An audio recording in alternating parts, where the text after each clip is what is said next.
All right, we are back in. We are so back. We've never been so back. Can you believe it? I gotta get some water real quick too. We'll post a stream announcement. Let's do in Discord. Thought killing games. Drama. Update. I'm also gonna just like convert my stream to like I could just do less chat. I don't know. It might be cool to stay in the channel, the game development channel. Maybe it applies to game developers a little bit. Not really. This is more about like gamers. But it kind of But as a developer, I kind of know what's stupid about some of the things people are saying about game development, I guess. Okay. I'm going to get some water real quick.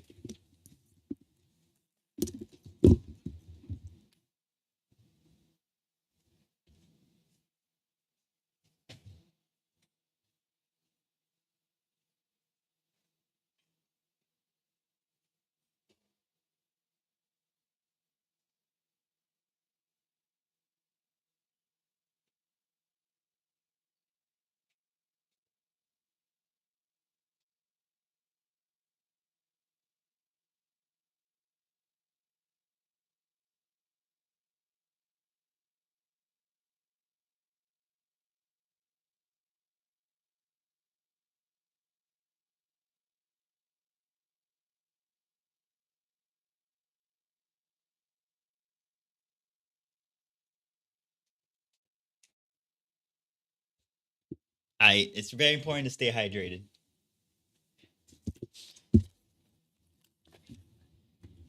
I just drank like a whole bunch of water. I don't want to bring the water over here because I always knock it over. Ruined like so many keyboards. It's crazy. But anyways, let us look up where to start with the stop killing game stuff. Where do we even start? Oh my goodness. Okay. I am going to let's see. We have this YouTube video. I'm gonna click on it. This one looks pretty interesting. From a game dev called me out on Stop Killing Games. It got heated. A game dev, dude. Dude, it wasn't me. I swear. Oh my gosh. All right, let's open up this one also. Yeah, this is another video we can watch. Ooh, that's really loud. If they really... Yeah, that's really loud. Sorry about that. Why is that so freaking... Why is that so loud? Let me lower it a little bit. Okay. There's this video, which is kind of cool. I would like to read stuff. I do better when I read stuff because for me, like watching a video is like takes too long. I don't know. Cause like this is a 20-minute video. It's kind of long, man. It would be nice to have something condensed down. Maybe there's something I can Google. Like, what if I just like Google "Stop Killing Games" update or something like that? This was a day ago. That's kind of crazy.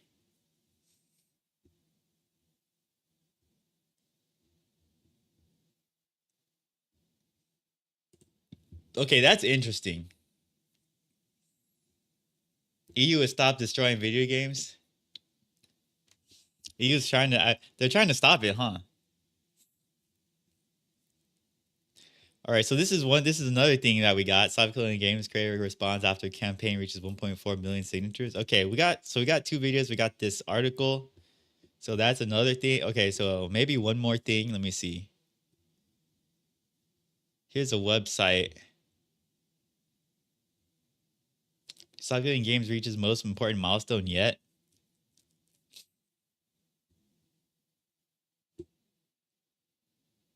All right, let's just go with what we got. I think this is good for now. Which was anonymously reported as being illegally funded by Stop Killing Games advocate. What?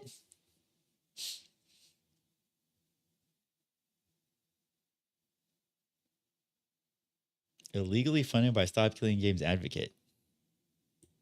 Wait, how's that? It doesn't make sense to me. Why would they? Why would an advocate? Oh, wait, what? Why would they fund a Stop Killing Game? Illegally funded. Oh, I see what you're saying. They're saying they illegally. They were. That's what they were accused. These are the allegations. I gotcha. Okay. The Stop Killing Games petition has officially reached 1.4 million signatures, pushing the initiative closer to being formally reviewed by the European Commission. Let me make this a little bit bigger. Dude, the ads are getting me.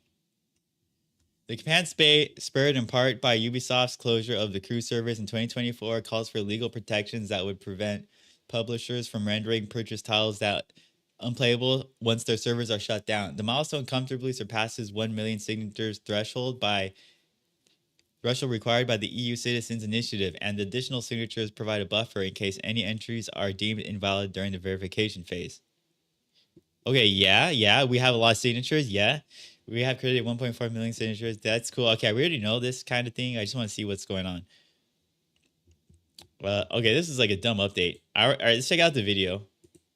Are out to get you? Well, I have another video I do not want to make, but I probably should. And this one is newsworthy, especially for me. I have behind-the-scenes news on the Stop Killing Games campaign.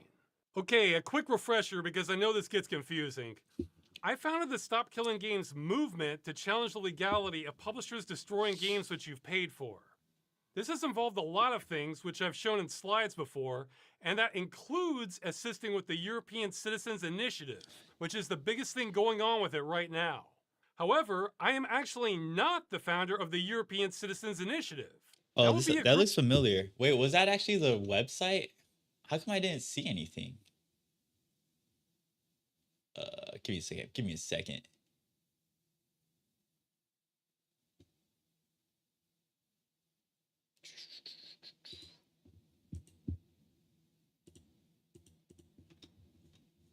Let me reopen that. So we have this. Oh my gosh, these ads, dude. I can't do it.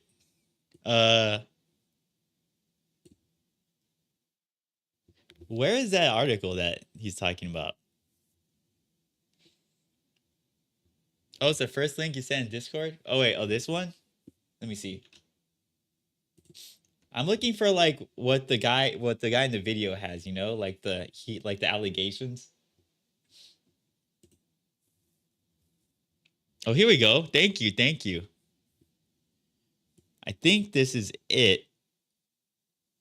This is like this is Stop Destroying Video Games. Okay, hold on. Let me just do a quick scan.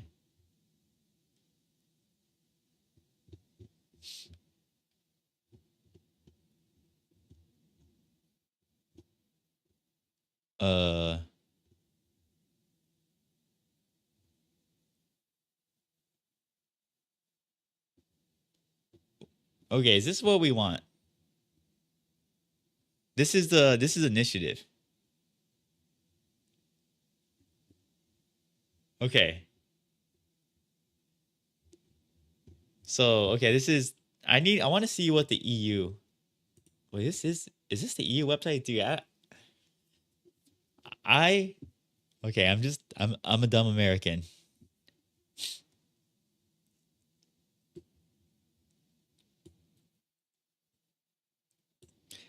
Video games are going to an industry with billions of customers worth hundreds of billions of euros. During this time, a specific business practice in the industry has been slowly emerging that is not only an assault on basic consumer rights, but it's destroying the medium itself. So yeah, this is like the EU version of Stop Killing Games or something.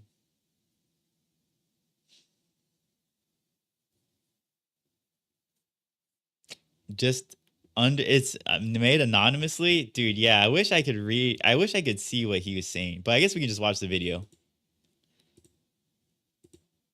Group of volunteers whom I'm in touch with. I'm ineligible to have an official role in the initiative. I'm just a major promoter of it. It's always been something separate. That's part of why it's called the Stop Destroying Video Games Initiative instead of the Stop Killing Games movement. So, with that in mind, it was recently shared with me that the Stop Destroying Video Games initiative has received a serious accusation from an anonymous source. The EU Commission relayed a complaint of it committing 2 violations. Yikes! Where can I see this? Is there a way to see that? Copy of the claims I made against the initiative, link to the European Citizens Initiative. What is this? Okay. Cool, that's cool. Hold up, what is this? What is this? Oh, wait, he did have it. Okay, I was like, oh my gosh, please don't open something crazy. Stop Transparency Complaint European Citizens Initiative. Okay, wait, this is the thing. Isn't this what we want? I think so. He copied it. Legal basis for complaint. How does this look on the stream? Hold up. This is not what we want. All right, this is a little bit better. This is a weird view. It's like mega. All right, this is good. Article 17 requires ECR organizers to provide clear, accurate, and comprehensive information on the source of funding for their initiative exceeding Euro 500 per sponsor. Exceeding Euro 500.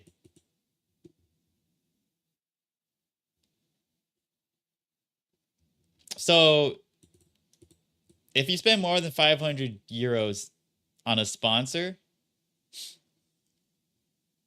you have to provide clear and accurate and comprehensive information on the sources of the funding.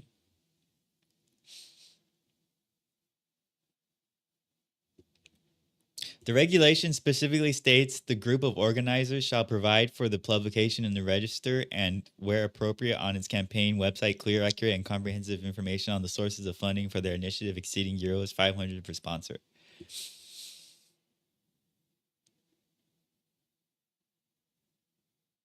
Okay. So this is like the same with this. This is the same stuff. Yeah, okay, it just says the same thing twice. Grants citizens the explicit right to submit complaints regarding the completeness and correctness of such information through official commission channels. Okay. How did he get this? I want to know how he got this. What the heck? This is crazy. Or maybe is this the kind of thing where like a lawyer did this and like maybe like there was another lawyer that's supporting Stop Killing Games and they found out and told Ross about it and they just send it to Ross? Because I don't know if like the anonymous person that sent it to him is the bad guy. It sounds like the good guy, because he found some info for Ross that Ross didn't know about, that people are like doing legal stuff, preparing legal stuff against him.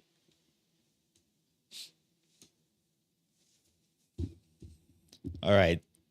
So, but I could totally see a situation where like one of like big industry people, lawyers maybe or something, just are trying to like they're trying to not make this, they're trying to stop the movement. The anonymous report claims, based on the time he spent pushing the EU initiative,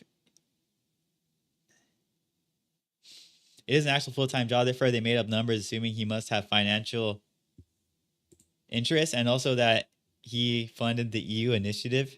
I mean, like, yeah, he's working on it, but he's not really getting any money from whatever he's doing. Are they trying to like convert his work hours into like euros? And that's their like argument?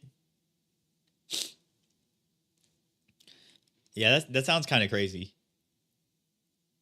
That is like, I almost don't even believe it, because like, dude, what? I wish there was like some government website I can look at to like find more information on that. This is true. This is really happening. Because like if this is really happening, I am like, oh my gosh, dude, that is that is pretty. I almost want to say unacceptable. I feel really bad for Ross. It seems like he's under, that would put anyone under a whole bunch of pressure.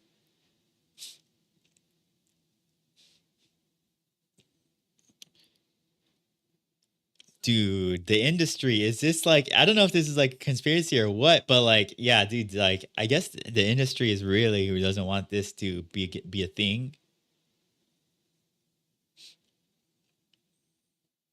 So they're coming after Ross any way they can. They're just making, they're making stuff up like, oh, his work hours count as euros based off the time he spent on this, but they like have no idea. I think they're just like working with whatever they can.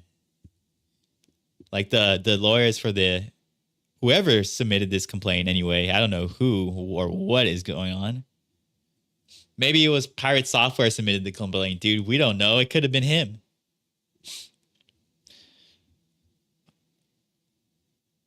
False no funding declaration. Currently displays no content available under sources of funding, indicating the organizers have declared zero funding sources. This declaration appears fundamentally incorrect based on publicly documented evidence of substantial undisclosed professional contributions to the campaign.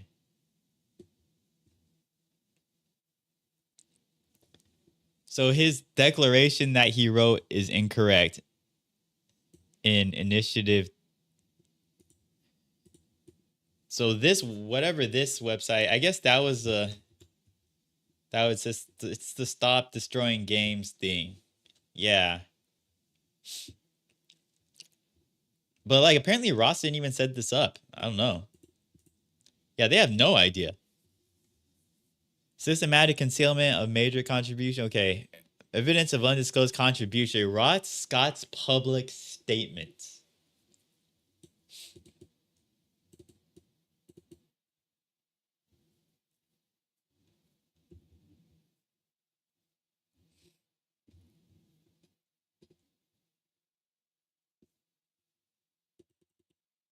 What is this? They're like these are straight up allegations. Dude, these are straight up allegations, man. Dude, straight up. I am Jerry and I've seen many shit in this style, and I mean, just get that title, Systematic Concealment. Oh my gosh. Yeah, what the heck?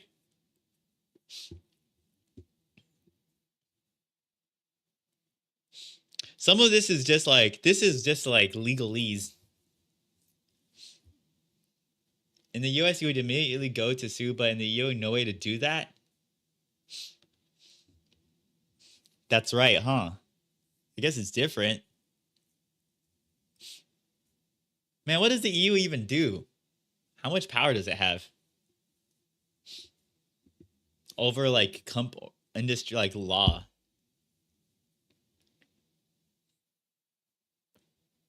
I thought the countries had like their own laws. Like, what is going on here? Does the EU have like its own set of laws that apply to like all the countries in Europe?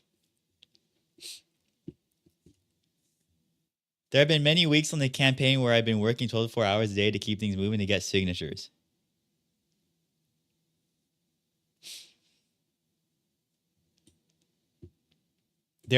So they're accusing him of saying that he was working 12 to 14 hours a day to keep things moving to get signatures. Okay. PC Gamer article. Scott's own admission. I've been running a rickshaw carrying people to the destination.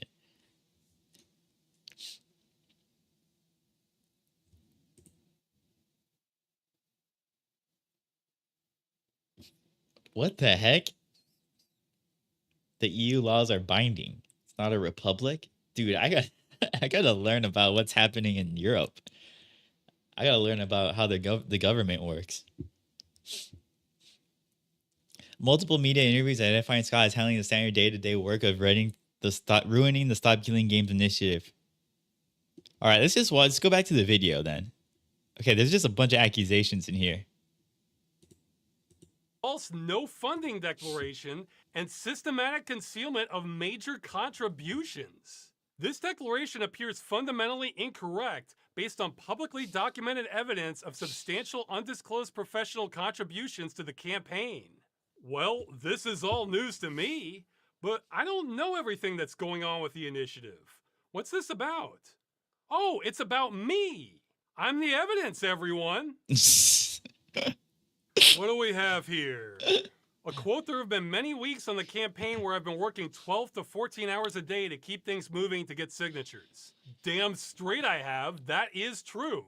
I've been running a rickshaw carrying people to the destination. Yes, I did say those words. It's unclear to me if the accuser thinks I've literally been running a rickshaw service or not. And you know what? I'm not going to tell them. They can guess that for themselves. They're doing a lot of guessing in this. You'll see. Media interviews identifying me as handling the standard day-to-day work of running the Stop Killing Games initiative and described as the primary strategic decision maker and public spokesperson throughout the campaign. Okay, this is reaching. Yeah, I'm loving. I'm like laughing at what the accusations are, man, because that sounds like running a rickshaw carrying people to the destination, man. That's pretty weak, I would say. That's pretty weak.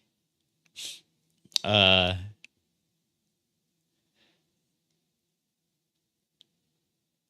doesn't look like they have much here.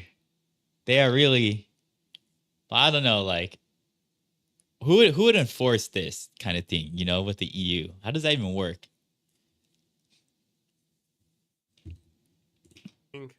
Since Oh, we gotta ban this dude.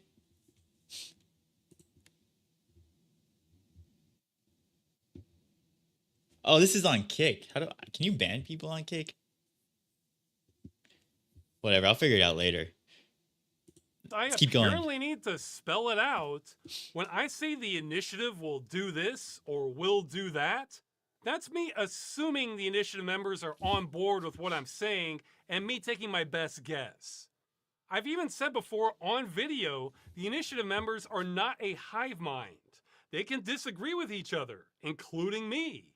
They certainly listen to my input, but the decision on literal true, I think. Okay, hold up. If I was a professional who had a rate for anything, minimum estimated value, 63 to 147,000 euros. Wow. Oh, yeah. Okay, this one annoys me a bit because their low end, 63,000 euros, is more money I've made in any year in my entire life.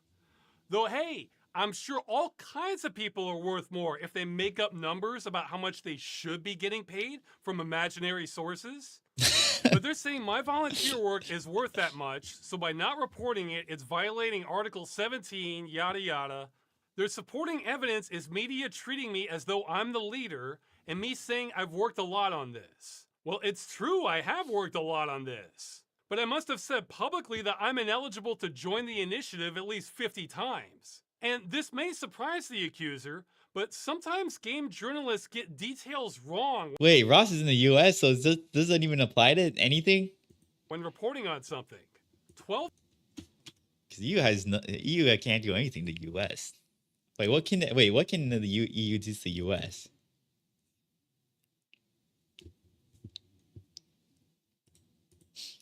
Problem is, in the EU, this can lead to a full halt. But how can you, like, if he's in the where is 12 to 14-hour day commitment? Where is Ross? He sounds like American, so far exceeds. I'm just assuming he's in the US. Reasonable volunteer threshold. Yes, true. They're right about that. That isn't reasonable at all.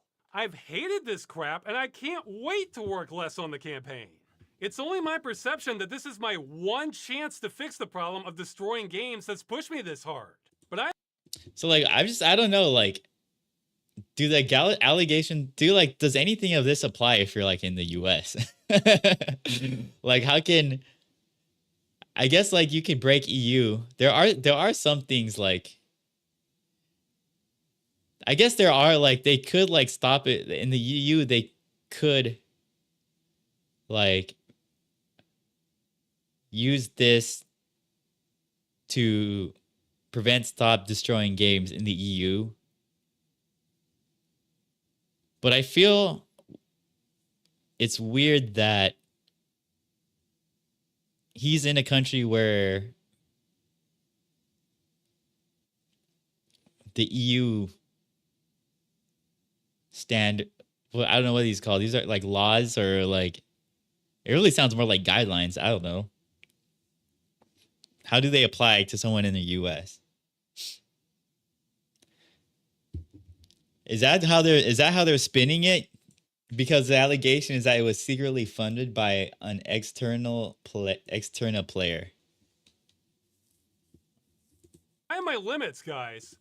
Professional time investment constitutes quantifiable in-kind contribution under transparency regulations. I guess good thing I'm not a professional then.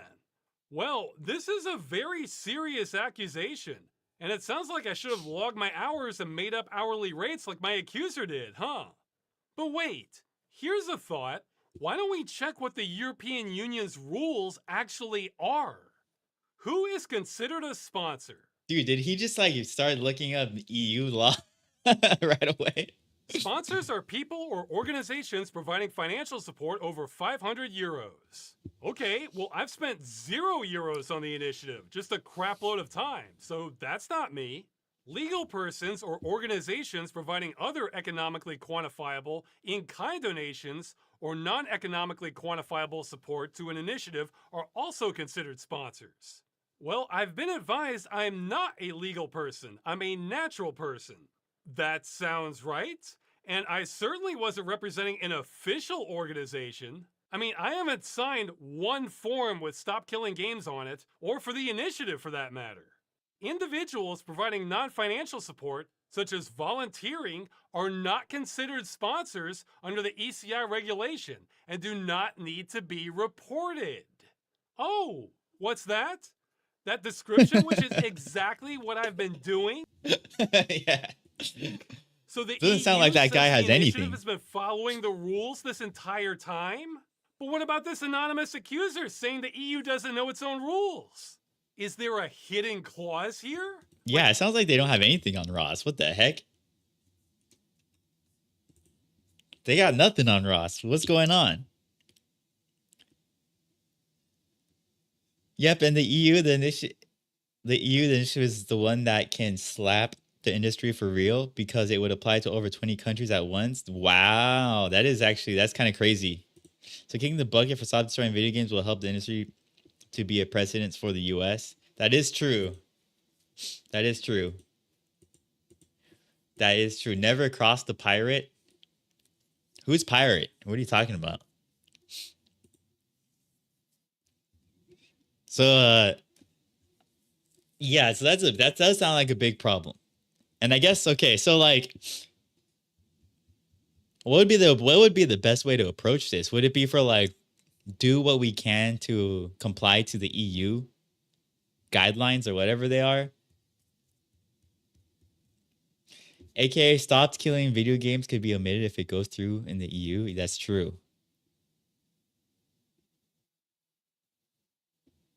Yeah, we don't want it to get killed by the EU. So we gotta figure out the best approach here. Like you're not a sponsor unless you work really hard?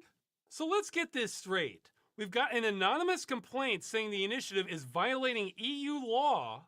I'm apparently in charge of the initiative despite being ineligible to even join it, hence why my name is not on here. The accuser is making up how many hours I've worked on this and are making up imaginary money. There are a whole bunch of allegations here. That is crazy. And their claims directly contradict the EU's own laws on this. And hey, plot twist. There's something I didn't tell you. The official organizers, literally asked EU representatives if it was okay for me to assist them in the capacity I have been back in spring of 2024, just to make sure everything was above board in case there was a problem or we needed to report anything. They said what I've been doing is fine. Okay. We've been doing this by the book, guys. By the book. We've been So cooking by the where did this book. complaint come from? We've been cooking by the We'll book. never know. It's anonymous. But let me ask you, does anyone think this is just some concerned citizen acting independently here? I mean, pretend all of these accusations were true. Would that end the initiative? Maybe. I don't know. Someone was gunning for us. This is a shot across the bow. Now again, True. this complaint is anonymous, so I'm not accusing anyone. I don't know who No, wrote it. not accusing anyone. Nobody. But I'll just say the timing of this is awfully hot on the heels of an industry lobby group giving some very bad statements about the movement. I thought like lobbying wasn't a thing in the EU, but what if it was like an American lobbyer filing Europe EU paperwork? Like, yeah, I don't wait. There's no like, the lobbying is like a U.S. thing only, right? I'm pretty sure like Europeans say lobbying is like basically legal corruption to them.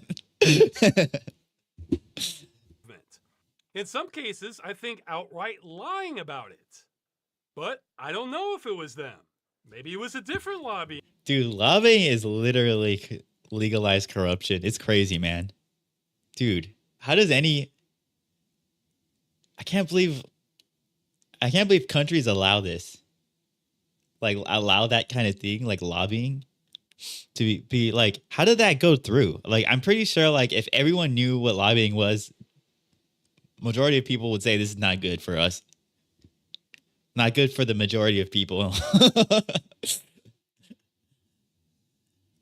It's like good for industry like corporation. It's good for like shareholders, I guess. I don't know. It's good for like the top 0.1% of people in the US. Maybe even less. I don't even know. But it doesn't seem good overall. Group. Or maybe it was just some political hatchet man hired by the industry. But someone was trying to kill the initiative. Filing paperwork to the European Union accusing the initiative and myself of violating the rules, maybe even committing a crime, I'm not sure. That's no small thing. This is the industry playing dirty now. It reminds me of Battleship. They took a shot hoping my battleship was here when it was actually here. So they missed, but I sure felt the splash. So why am I telling you all this?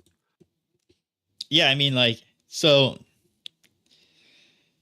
even though, like, yeah, I guess you're saying, like, even though, like, the allegations are all whack, it's still kind of nerve-wracking that allegations were filed against him in the first place. I could totally see how that could be nerve-wracking.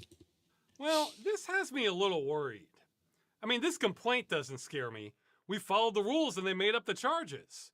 I mean, hell, if they hadn't put appears fundamentally incorrect, this might have been borderline libel against me. But the fact that first we have the industry lobbying against us, then we're getting this attempted shot at us behind closed doors, makes me concerned about what's coming next. I mean, I haven't done anything shady that I'm aware of, but maybe that doesn't matter. If they can't find a real angle on us, maybe they'll make more things up. Maybe serious things. At the rate we're going, I'm expecting the next news to be a Photoshop of me in a parking garage doing a handoff with a briefcase full of money. And what I've been told is if the industry can't kill the initiative, the next step is to throw so much dirt on us, members of parliament start getting scared to support it. So just because this is only the second shot at us, that doesn't mean there aren't 20 more shots coming behind it. And I'm again reminded of how stupid... So, like, dude, that's the thing. Like, I mean, if they just start throwing shots, then I don't know. That's like, I feel like that's not a reason to give up. I feel I feel like if they start giving shots, that means we should probably work harder to get more people to do signatures or whatever. We need whatever the process is in the EU to like move this thing forward, or anywhere in any country really. But this whole thing is when you consider what a comparatively low cost an end of life plan is. I bet whatever companies are spending on lobbying against us is more than it would cost them to have end of life plans for their games, especially in the future. Hell, I think a lot of end of life plans for games will be less than those imaginary euros I'm not being paid. But I don't know what's coming next, and it could get a lot worse than this. Who knows? I am so out of my league on this. All right, let me ask ChatGPT something. Stop Killing Games got 1.4 million signatures. What's the next step? Let's see what ChatGPT thinks. Congrats on the helping the Stop Killing Games petition reach 1.4 million signatures. Here's what happened next. You should, because we might not be able to, because it won't be discussed publicly in a timely manner, and the only thing that affects EU Parliament is international outrage. So wait, so we should give up in the EU for now, or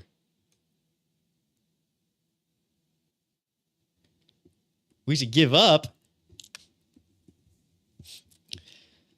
The signature, 1 million from 7 EU. 1 million from greater than 7 EU countries has been surpassed. Now they're verifying which ones are valid. Once at least 1 million valid signatures are confirmed, the European Commission has up to 6 months to respond publicly. Oh, wow. The European Commission has 6 months. That's a long time. I feel like that's a long time. 6 months. Could do it in a month, man. Come on. But outlining any planned actions or justifications. This is not an automatic law. This is a formal entry into EU policy discussions. If the Commission proposes measures, the EU Parliament could then take it up.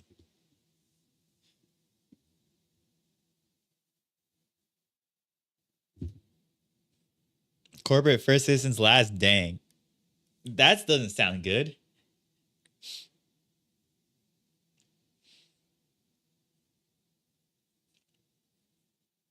Wish that was different.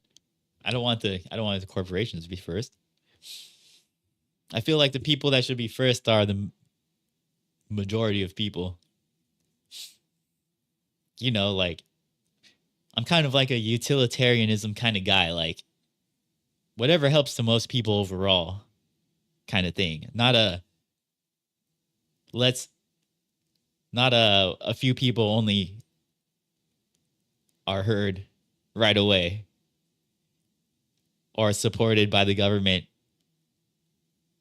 in a million different ways while everyone else is on their own, pretty much.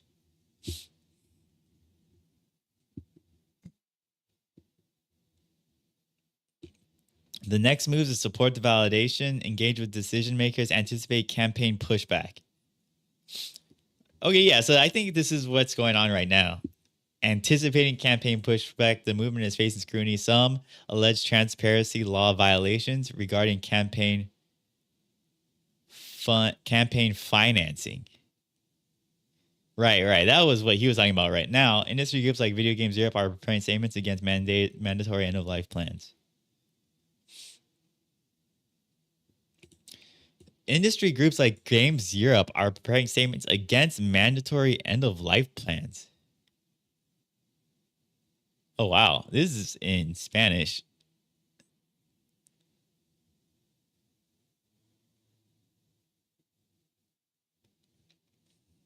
Expects both institutions and publishers to publicly weigh in. What you can do right now, invite EU and UK citizens to sign and not others to maintain petition validity. Share personal stories of games lost due to shutdowns to ramp up emotional impact. With 1.4 million signatures, the initiative is moving into formal consideration. So yeah, this is just so someone talks about it at the commission.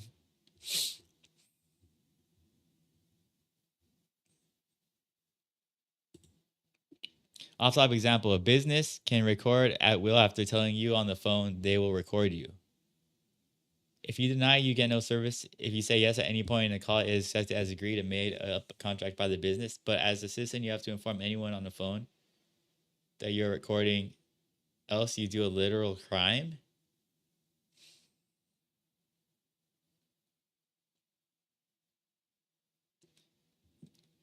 As a citizen, you have to inform anyone on the phone that you're recording, else you do a literal crime. Yeah. I mean, like, I think I get what you're saying, but I don't know if that example is that. I don't know. I mean, like, that's not the worst of things that can happen. Like having to tell, like, say something on recording. I don't know. I think like, I guess like a lot of places you don't have, like, people can choose not to be filmed.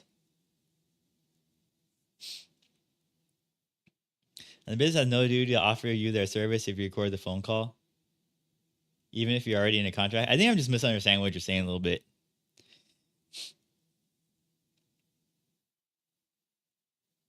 But like, yeah, like the company like can record. Well, the company can record whatever the phone call is. They'll say they're recording, and if you don't want to be recorded, your only option is just basically to hang up the phone. And so basically you just get no service.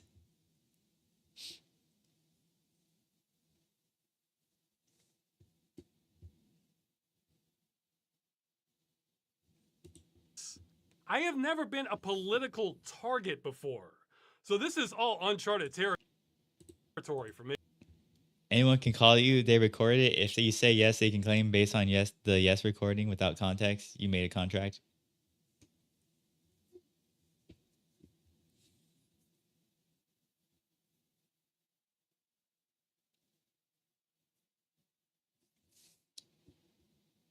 Oh, you're saying like if they say yes, like when they like answering a different question. Oh, that's what? That is, dude, that shouldn't be allowed. That's just lying. That is straight up like, if you like clip something out of context, you're basically just lying. You're just like, that's got to be a form of lying. Clipping out of context. Hey, have you ever played a game that's getting harder and harder and you can still keep up with it in the moment, but you're starting to think at the rate or make use of it? Committal on this. So Video Games Europe wasn't representing them in their statement Exactly. either. So if they're not even consulting their members, who the hell are they representing exactly? Okay, some news as I'm editing. Ubisoft has responded to stop killing games. Games Radar. I was not expecting that. It's a lot of misdirection. I'll try and speedrun this. Okay, this is irrelevant. We're aware of your terms. It's not yet determined if they're legal or not. This is also irrelevant. This part is true. This is a widespread problem in the industry.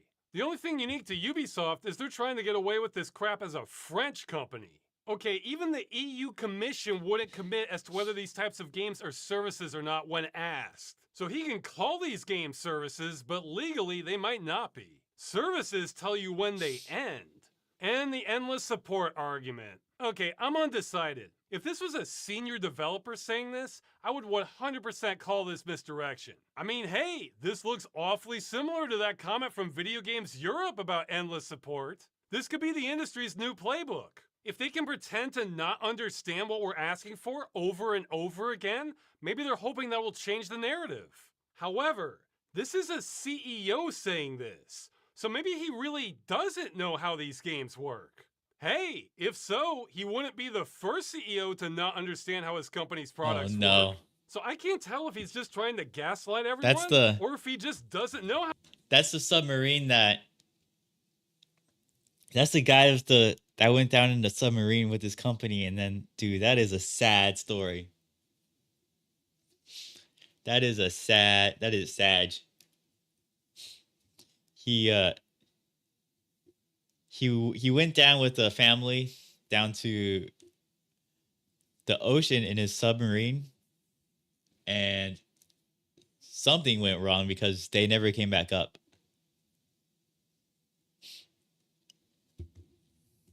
how these games are made, so he thinks they would need endless support. I kind of hope he actually doesn't know. Anyway, the point here is there's a lot of lying and shady stuff going on from the games industry against Stop Killing Games. And I guess now, me too.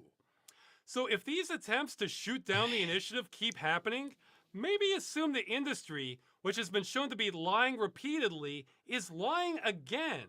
And the whole point of their accusations is to make you forget the real issue, which is consumers are getting robbed by the industry. There are nuances to it, but the basic message is when you buy a copy of a game, you should get to keep it, and publishers shouldn't be able to destroy what you already paid for. This concept is so basic, it's still a joke we even have to fight for this. Okay, yeah, I mean, like,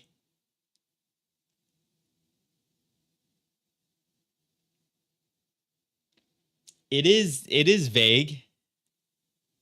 I am a little worried that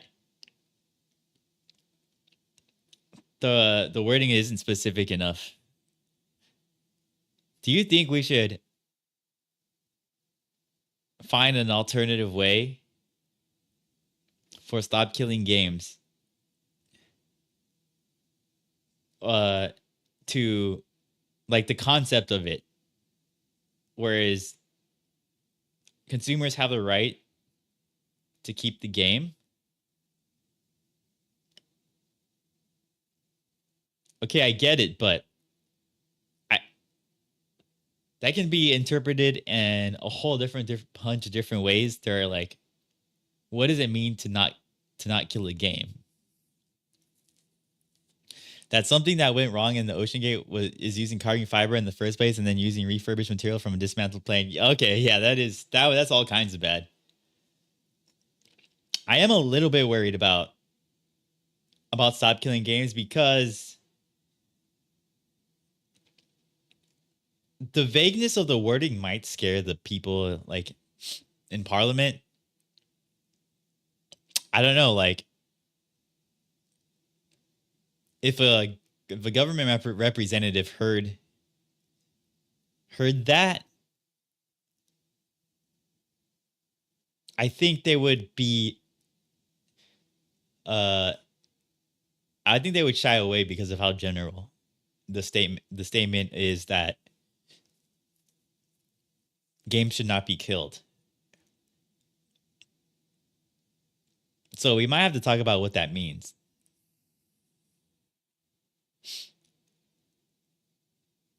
Like what does it mean to, like, not kill a game? I think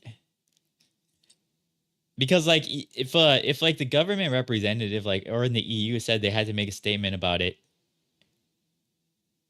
if they just said, yeah, what do you guys feel about Stop Killing Games, they're probably going to ask more questions. So, like, what does that mean? Because you can't really agree to something unless you don't know what it is. Like it's too general for an agreement. And so that concerns me a little bit. And maybe we have to think of other examples, like a service. Say we have, like, a service, right? I don't know. Like, one example is there was that, like, AI thing, right? That, like, there's, like, you have, like, the AI device, right? That you can buy. Like, I think that's one of them is called the pin. And then, like, there was another one called Rabbit, where it's like, it's just like a computer with a microphone that has AI, and that it didn't even have AI in it. It queried ChatGPT. So it just had a network connection. And so, like, if you have this AI pin, like, at any moment, if the company goes under, the AI pin just becomes useless. Like, the AI device.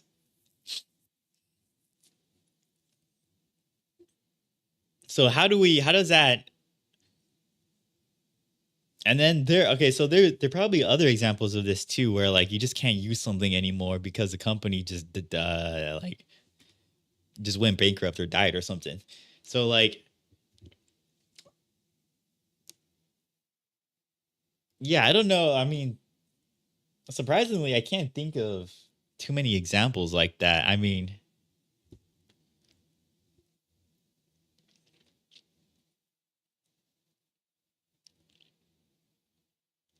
video games, live service, anything that's a service.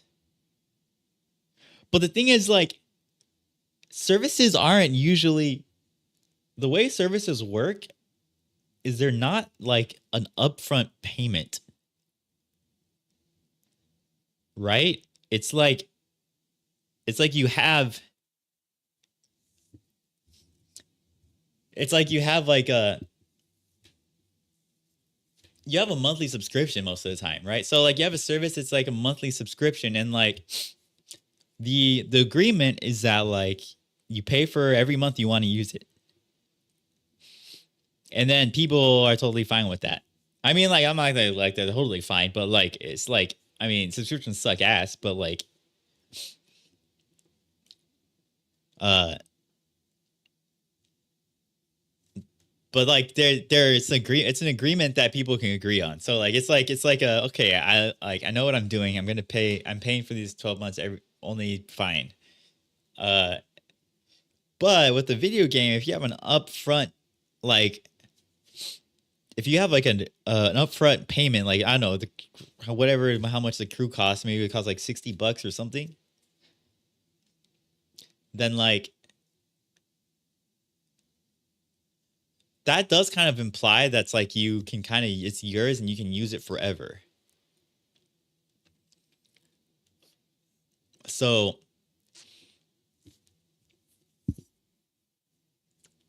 so like now I'm kind of worried that a way for the industry to get around this is that they might like instead of doing upfront charges, they start doing like monthly fee monthly subscription type of things.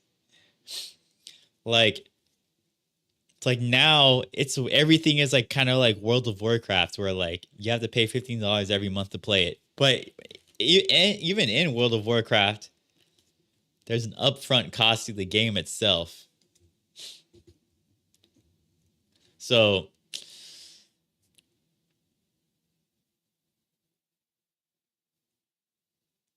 this is hard because like I don't want to end up in subscription hell by video game companies like as like a consequence. But I also don't think that's a reason to give up.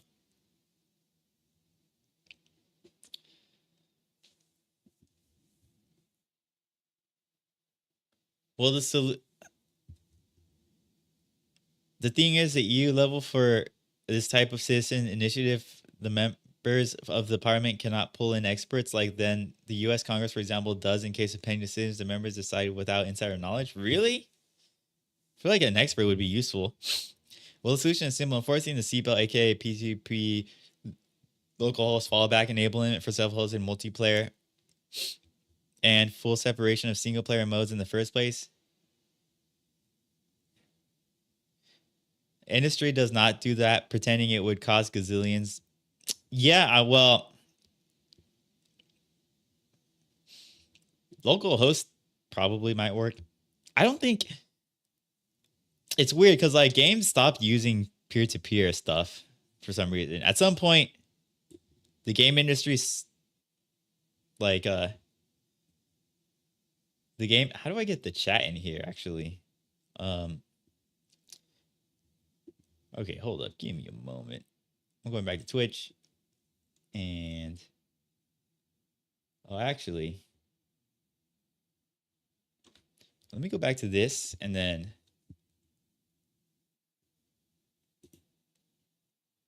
add a source window capture chat. And then I'm going to do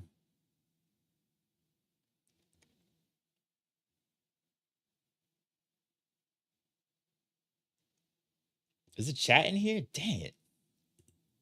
Let's try Windows 10.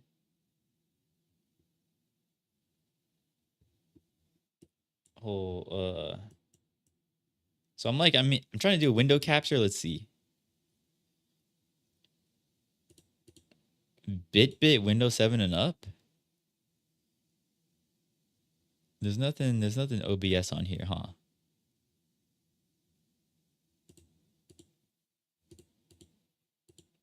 It's kind of annoying.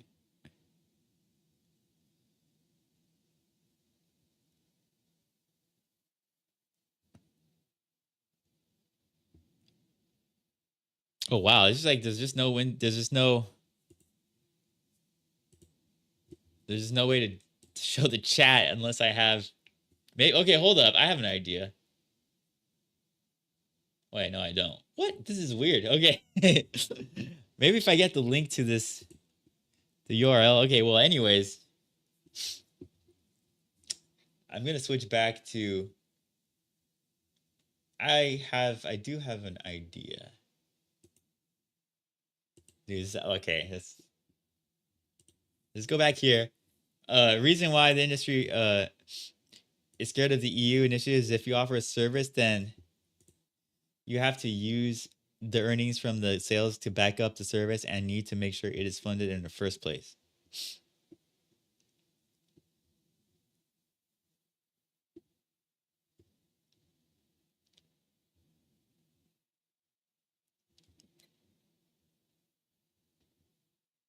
Yeah, that is true.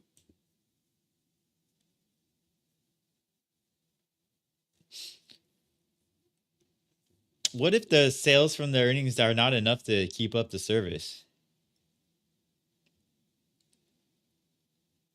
Interesting that every dev says the industry stopped using peer-to-peer stuff, but the distribution of the games, be it via Play Store, Microsoft PlayStation Network, and Epic, are all literal peer-to-peer and ever were. Multiplayer level asset delivery is based on it as well. Saying peer-to-peer anything is quite misleading, and the net play is just the intermediate layer. Maybe they use, I guess maybe they use the peer-to-peer protocol for other stuff besides the server. But if we're talking about, but peer-to-peer stuff is really like, that's for multiplayer video games. Because live service games aren't their thing is not based off peer-to-peer. Like any gacha game, for example. Like there might be some peer-to-peer stuff in it that they utilize, but the majority of the gameplay stuff is just like a server with a database, just like a standard server database setup.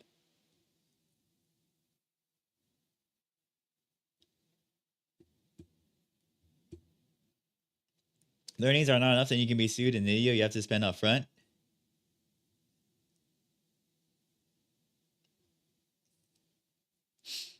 But I'm not saying like, I mean like, but peer-to-peer doesn't have to be the answer, right? Because like they can just run the server locally on the computer, which is the local host option. So that's what probably makes sense to happen, I think. Like to me, that makes a lot of sense. Like have a way to run the server locally and then you can still play the game. I mean, that's fine to me. Yeah, I just don't think we need the peer-to-peer stuff. Probably.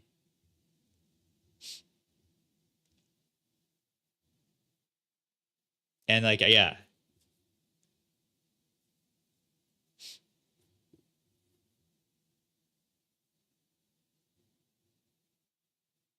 To ensure the service runs for at least 2 years in release.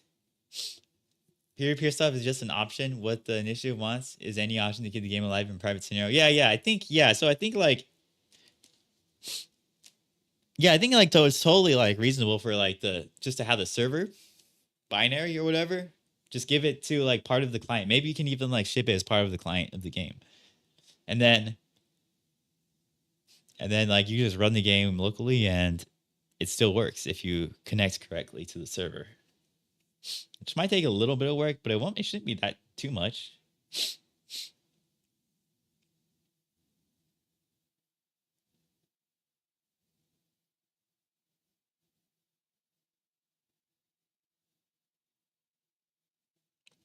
Okay, let's see what the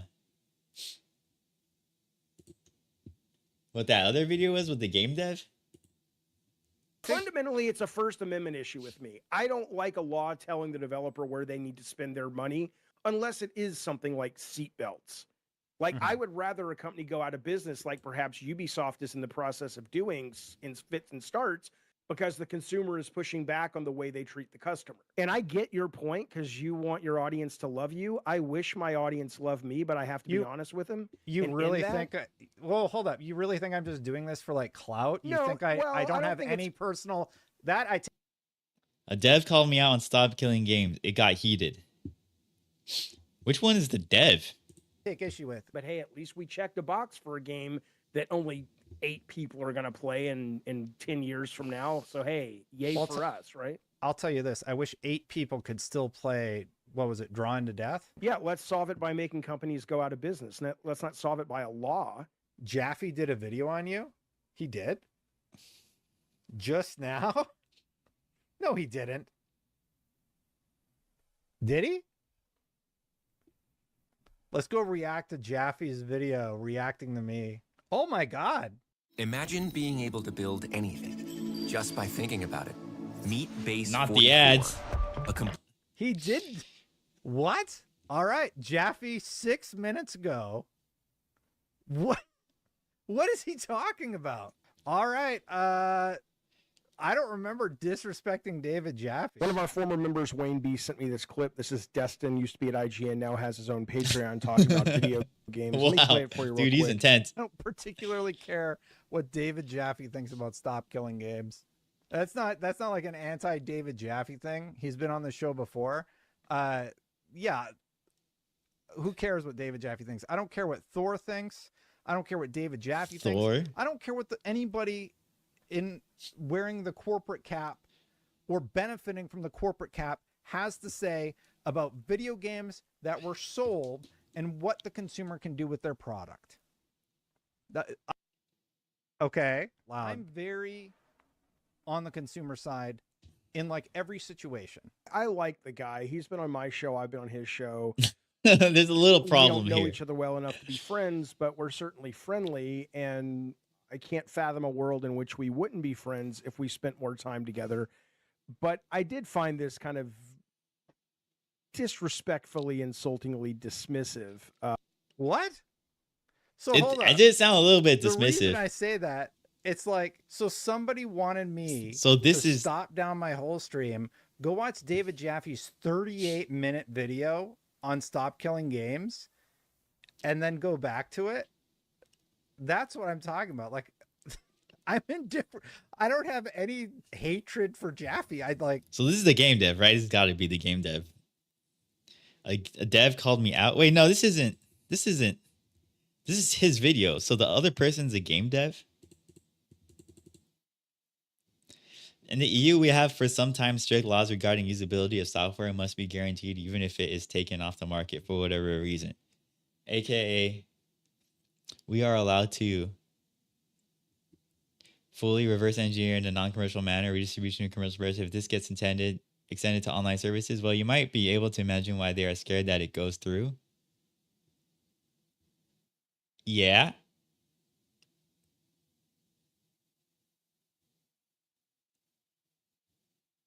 Yeah, I mean, like, yeah, I could totally see why the industry would not like that. The reverse engineered code can be publicly shared. Still, in that case, what you do it will be the coders opening up the carefully closed source, the publisher, the created provider. Yeah, I mean, like some things you can reverse engineer. You can probably do. Yeah, I mean that's a problem for sure. I mean, like, yeah, I mean, but like it's not that big of a problem. I mean, as long as it's not like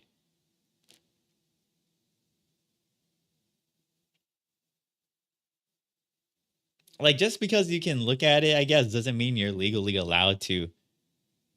You can legally allowed to use it.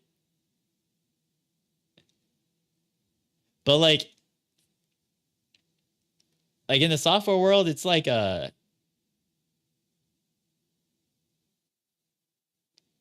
you can kind of like read code and then like you're allowed to use like this to like concepts from the code, I guess you can probably learn. Maybe you can like, maybe there might be like some secrets on how like the code is structured, maybe that like that they don't want to reveal to that they want to try to keep like internal like intellectual property that might get revealed if they release like some binary. But at the same time, is that sufficient for the company to be able to just end service for a game? I don't think that is sufficient. I would say that like, okay, some of your code might leak a little bit, but that's not sufficient to enough case to not have to keep the games public.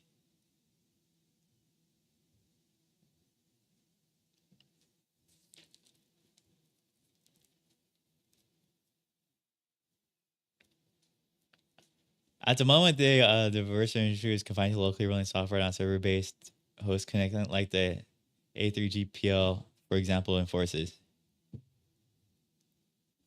Wait, what? The reverse engineer could be publicly shared still in that case. What do you think? Will there be coders opening up the carefully closed source the publisher creator provided? I mean, like, probably. I don't know. It's like there are so many people that just love freaking reverse engineering stuff. It's crazy, man. Like, they're so good at it too. Like, I would just assume anything that goes out into the public is gonna be reverse engineered like instantly. I don't know. Maybe not instantly, but there's like, if it's big enough, there's a good chance that someone will do it.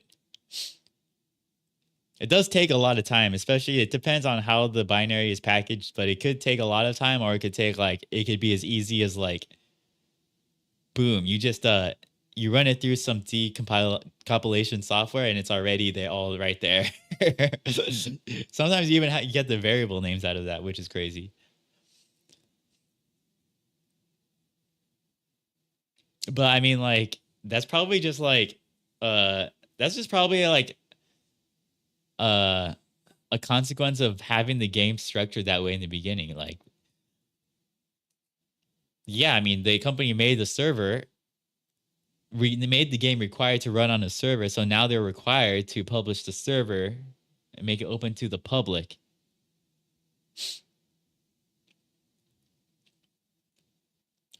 So I think it's still on the industry that like, hey, this is just something they're gonna have to eat.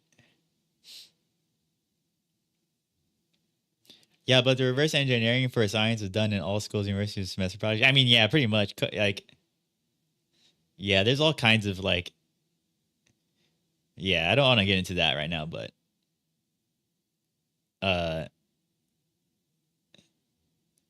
like, there's a lot of place like where you, like, a lot of coding in the beginning is like, when I first started, it was just like looking at Stack Overflow and just using code from there. And that's all just like learning to code. It's like looking at a lot of examples and then learning from those examples and using them. So there is like, yeah, so like actually like that is a good point. Like, it is kind of like spicy info. Like if you're like a developer learning and you want to see how the industry does it, that is some really spicy. Like if you can like have an example, that would be really, I mean, you would learn a lot probably.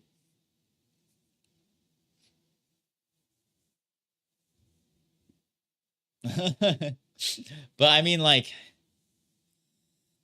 I think there's like, unless the game is doing something really like, I don't know, like if the game is doing something really cutting edge that no one knows about, I have my suspicions like that any of that code is not something that can just be written by like any software engineer that knows what they're doing.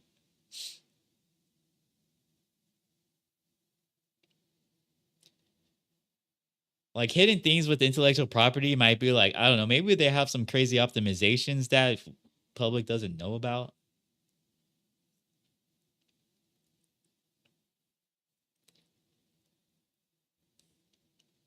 But I think like any software engineer can pretty much produce whatever game, whatever game company that some company wrote. I don't know, like to me, shouldn't be a problem. Shouldn't be a problem that the code might get leaked. I don't understand this. I don't understand what's going on. This feels like did you see what so and so said about you type thing?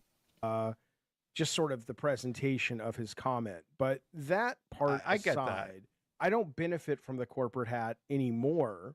But for the moment, let's just assume I do. The biggest issue I take with this comment, and I take it from a lot of these people who do video. So like at first I thought like the dev was the person against Stop Killing Games, but I feel like I have it wrong here. Video game punditry is this idea of sort of cheap applause lines, like being in Milwaukee and saying it's great to be in Milwaukee tonight, and the whole audience goes crazy, and it's like he really likes us. He's one of us. I'm very on the consumer side in like every situation. Okay, well, I am too, and most people are, but it is a bit of a nuanced topic.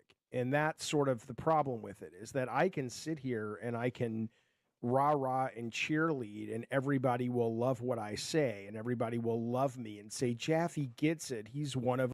What's his stance? He's pro killing games? Like what? Yeah, I'm trying to figure that out also. I don't even know what we're arguing about. I'm going to message David Jaffe right now. You there? Yeah, you're on. Hey, Jaffe. Well... You son of a... No, I'm just kidding. You know what I hate? Spam calls, spam It's emails. an ad. And You just called them I up. like That's it. hilarious. Take your personal data back within... Thanks for keeping it clean. It's more about the shady stuff. Remember GDPR, telemetry, censoring, artificial limitations based on attributes the player has. Yeah, I know about GDPR stuff. Because I actually have to be... I have to actually be careful about that at work. I have to make sure the GDPR rules are compliant for Europe. Well, the dev is more on the industry side, but with the right message. Oh, really? Huh. Yeah, I mean, like,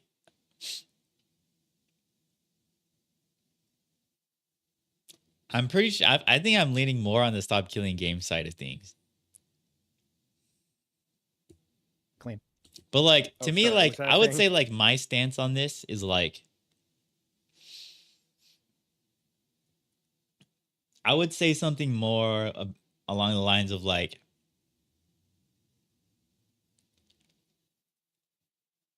I would list out the different types of games there are, and then I would have a way for that game that must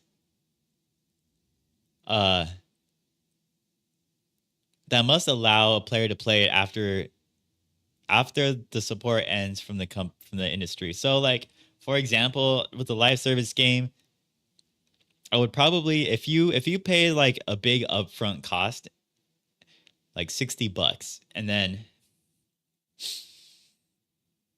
the company ended support for the game, so now you can't play the game anymore. So I would expect that the company would provide the server to you so that you can play locally. If it's a live service game that you pay like $60 to play,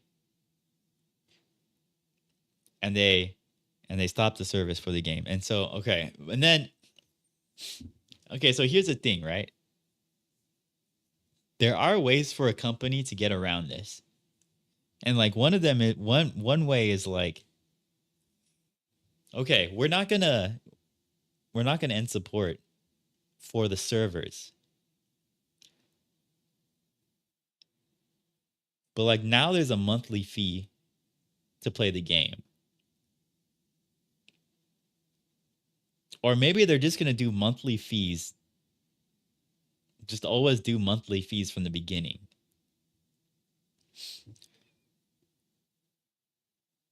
And they're gonna say that they need the monthly payment to keep the servers alive. And like gacha games are pretty much already doing this in a way. Like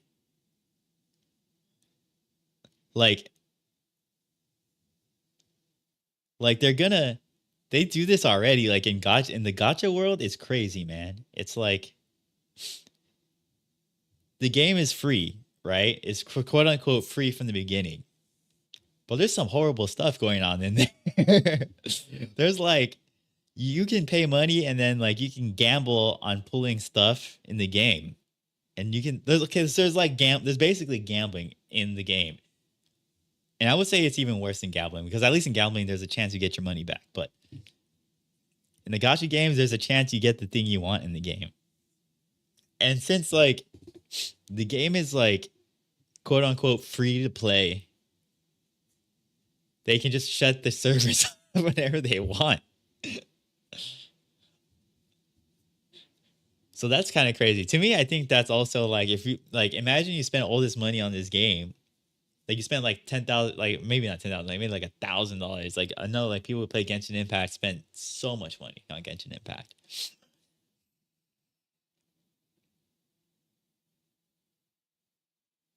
So if that game just shut off, people would be really devastated.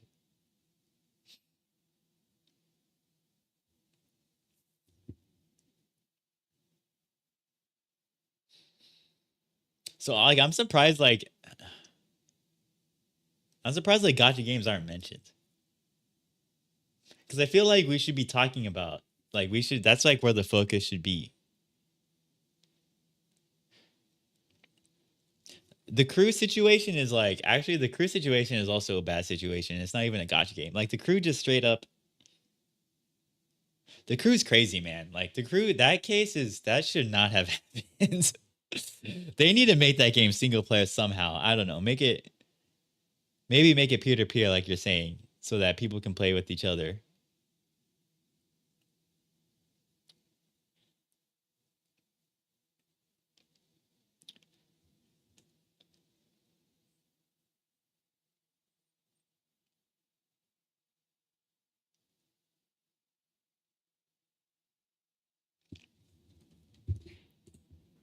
Come on, man. I didn't. All right, there we go. We got it set up. So All right. I was so pissed. No, so just to give you a little bit of context, I was talking about the Stop Killing Games thing and my personal reaction to it. And then someone's like, you should go watch David Jaffe's 38-minute video in the middle of your rant. And I'm like, I don't care right now what David Jaffe said about it. I don't care what Pirate Software is saying about it. I'm just giving my opinion on it. It was never meant to be like David Jaffe sucks or something, you know? No, and I said that, in my video. But to be perfectly fair, as you try to walk it back, no, fuck that. I ain't walking what- shit back. I don't care what you think. But like, if you wanted right, me to so- get into it, but to be perfectly fair, why would though, I care when I'm giving my opinion? What anybody else thinks?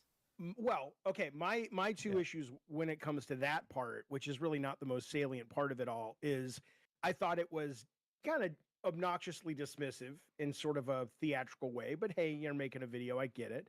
But the other part was it seemed like There's a you live wanted stream. to, yeah, whatever. Yeah. You seem like you wanted to lump me in with not money hat, but like money cap people, and it's like, oh well, yeah, I don't really. I think your words were, I don't care what anyone who benefits or has benefited from the corporate cap or something has to say about it. Because you're operating within the structure where you have to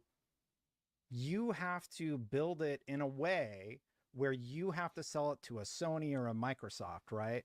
So you're Well, operating that's not- within constraints that make you make it that way. And I don't like that either, right? Well, that's not well. Okay, there is some truth to that, absolutely. But it's also the fact, though, that the assumption that, for me personally, the fact that I have an opinion that's based on the fact that I'm this put upon developer versus I'm just a guy who did it for about the last 10 years of my career, and I can tell you there are aspects to it that you might not like if it was regulated the way you're suggesting. I saw one of the guys in your chat go, well, why not then just make everything peer to peer? It's like, sure, go ahead and do that. Play Call of Duty peer to peer and play it twice and then give up because everyone's cheating and because the only person winning is either the cheater or the Everyone's guy who's cheating. the host or the guy who's closer to the server farm, right?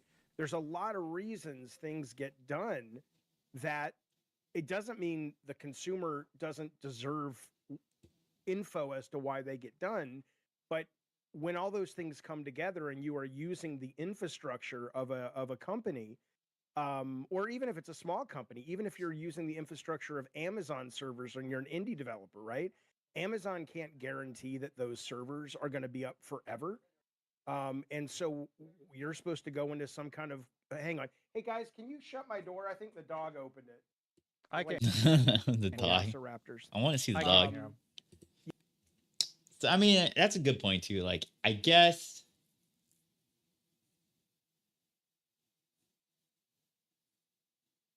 games. If I am worried that this deters game developers from making games.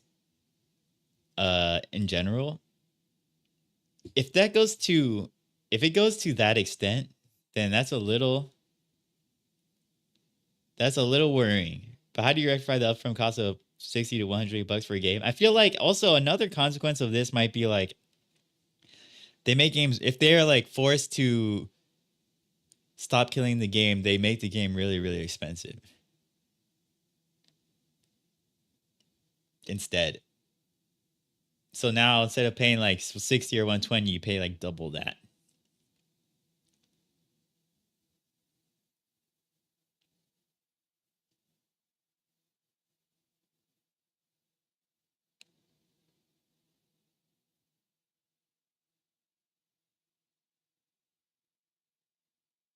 I feel like I feel like one of the things like I think it just has to be like agreed upon in the beginning that like if you buy a game from a company, they have to explicitly tell you that they may shut down the servers in the future. So you have to buy the game knowing that.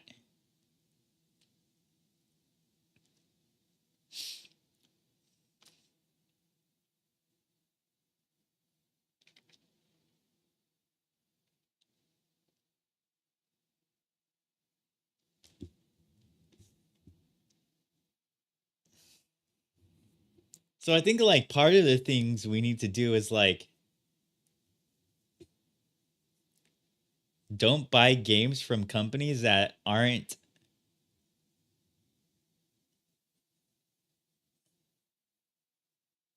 transparent about shutting off the game in the future.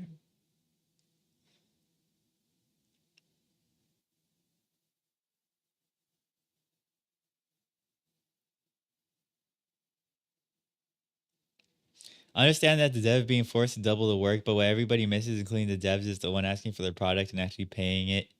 AKA the publisher has to pay for that part upfront, but they do imply that it's the dev work in a game in a foregranted way. I just can't fathom why actual creators accept that. Yeah, I mean, like, I'm mostly worried about indie developers, people making indie games. Because I am a pro indie developer kind of guy. Like I want to do stuff that supports indie developers as much as possible. So like if something like makes something harder for an indie developer, then I would think twice about it. And if it doesn't make it worse for indie developers, then don't really have an issue with it.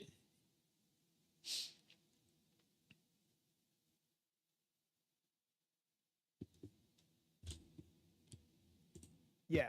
But anyway, yeah, it's kind of like, you enter into a legal contract and you're a small developer. Let's just take a small developer, the guys who did Peak or something. And I don't know if Peak is peer to peer server authenticated, but let's say there's some back end stuff that's That's- running off Amazon. Peaks the client.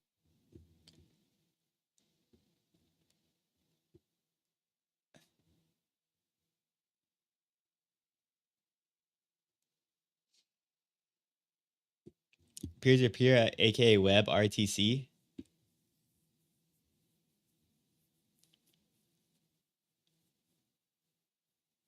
Well, I mean,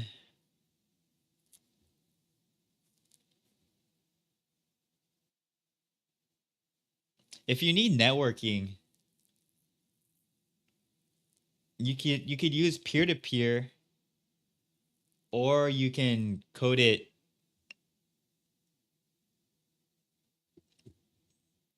on a server outside of the client. And I think like the reason, like the value of like having a server, an external server, is basically like you can just make sure that people don't cheat, pretty much. And like preventing people from cheating is a big deal. I think people don't want to play a game with cheaters. It makes the game not fun for everybody.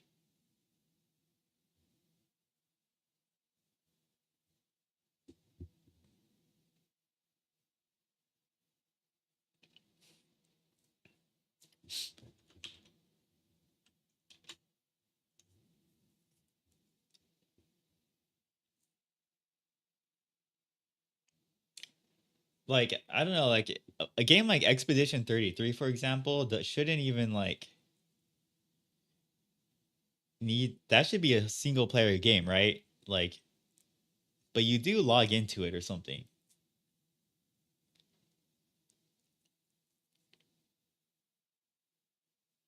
So I'm pretty sure like Expedition 33 I don't think Expedition 33, for example, would go down or like relies on an external server. But I could be wrong.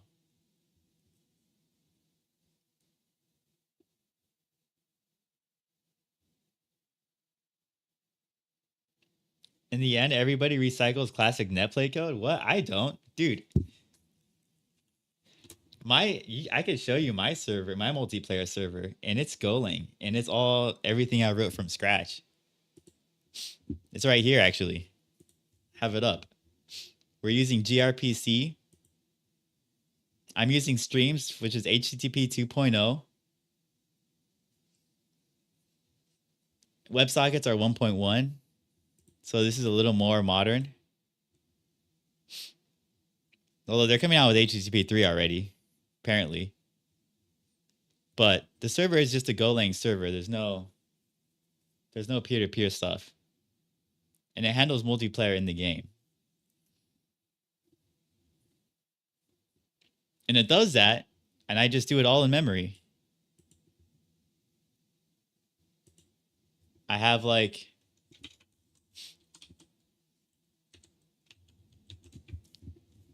I basically have a hash map in memory of the battle state. And then I stream the battle state to both players in the game from the server. And my Golang server, it's not technically a gRPC server, but it uses the same protocol.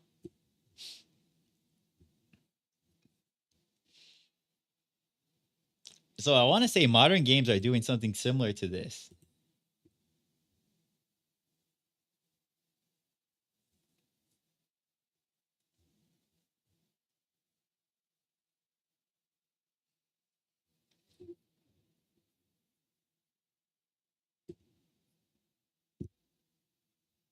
And like so basically like for like we can even use my own game as an example, because like literally like if I'm not running the server, this game won't even work. You won't even be able to play my game. Like so like it's like I'm almost like part of the problem. Like because this is a multiplayer game. If I play it, I don't know if the servers are running, but it's basically, this is only a multiplayer. It's only purely multiplayer game at the moment, and if the server goes down, my game is just unplayable. But like, what I could do is I could like release my server, which is Golang.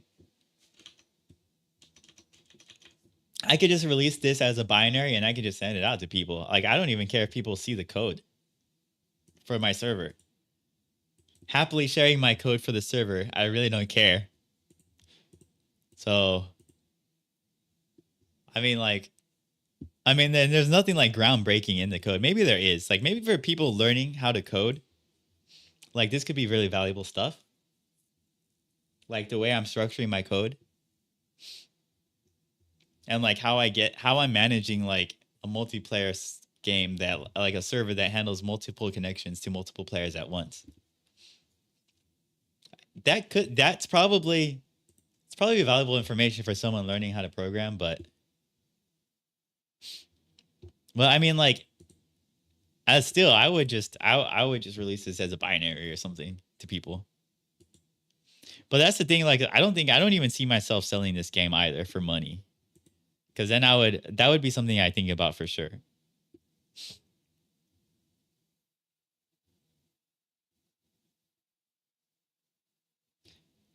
But like, the thing about doing my server, like, dude, anti-cheat stuff is like, I'm not a fan of anti-cheat stuff that's like, that has like access to your computer. Like, dude, like, anti-cheat is basically like a virus on your computer. It can like, you're giving like admin permissions to this program in the name of like anti-cheat software. So like, you're basically giving, anti-cheats, like, you're basically giving this anti-cheat software the ability to look at your file system and to look at the code that the game is running on and see if it's been altered in any way. So like, a lot of people are against that kind of stuff.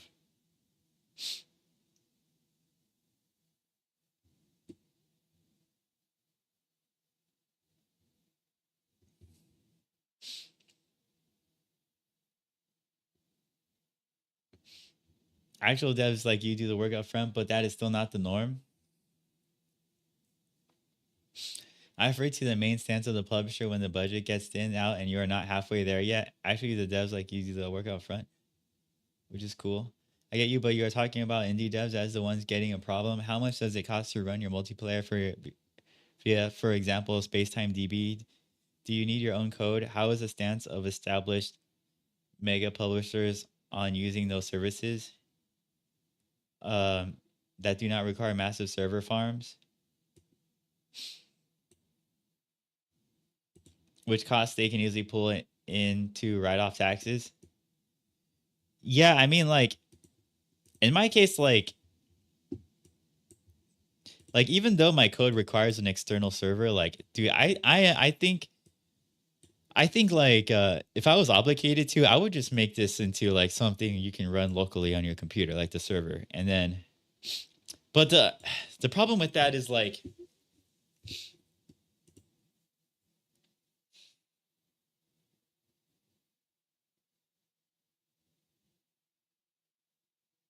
yeah, I mean, like, I would just show people how to host the server themselves, basically. Yeah, that could either be on their own computer or on an external computer.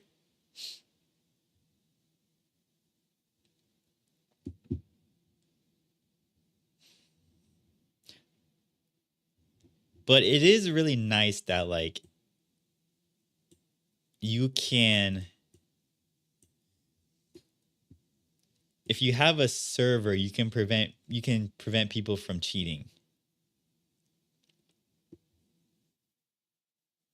It goes a long way to prevent people from cheating by having a server in multiplayer games. It does go a long way. But that doesn't mean that like the But that's not doesn't mean that they can't like give out the server to run like on their own.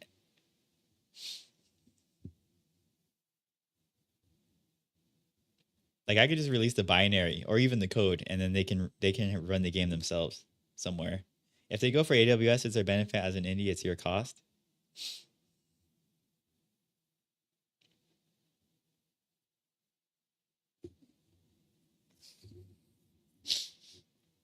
Okay, well, I think I'm gonna wrap up the stream here. Um,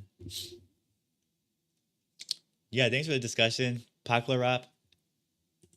I think these are good discussions. I think this is good discussions. I'm glad we get to discuss. I like hearing things like that are like not necessarily what I believe entirely. I think I'm like learning and like even changing might even be changing my opinion.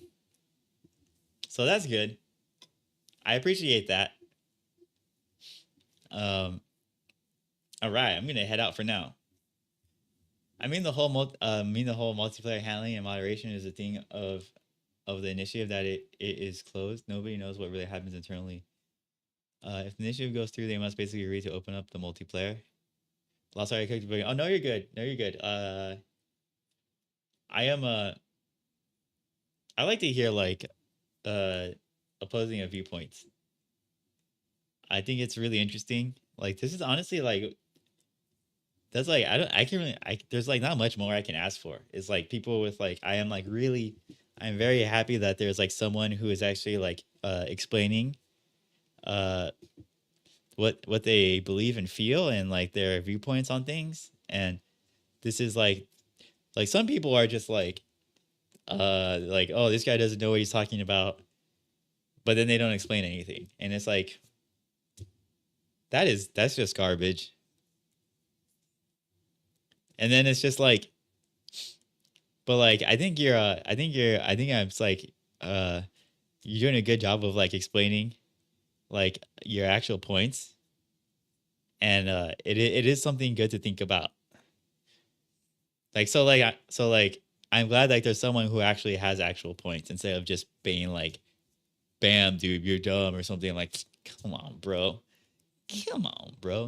And I think it's good. It's important to talk about these things because I think that gives us the upper hand, you know? Like the more more we know about it, the more we talk about it and learn, I think the more like like weapons, tools or whatever we have to like get this thing through, like if we need to.